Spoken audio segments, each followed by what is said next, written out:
Interlace your fingers behind your back, and if you're tight in this direction, you can always hold on to a strap. Press down into all 10 toes, and especially your pinky toes. And when you do that, you'll notice the inner thighs spin away from one another, but it also puffs your outer ankles, so keep firming them in. Now stay rooted in your lower body without gripping your buttocks. Inhale, lift your head, chest, and shoulders. Reach your knuckles back and up.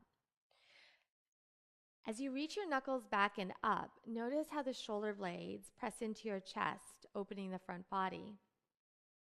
Notice how easy it is to lift the head and instead make your chin heavy so the neck is not initiating this movement.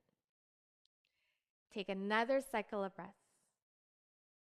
Keeping the lift of your chest, as you exhale, place your hands right next to your lower ribs and pin your elbows in. Inhale, press up to all fours. Try not to splay your elbows. Tuck your toes under, and exhale, come back to down dog.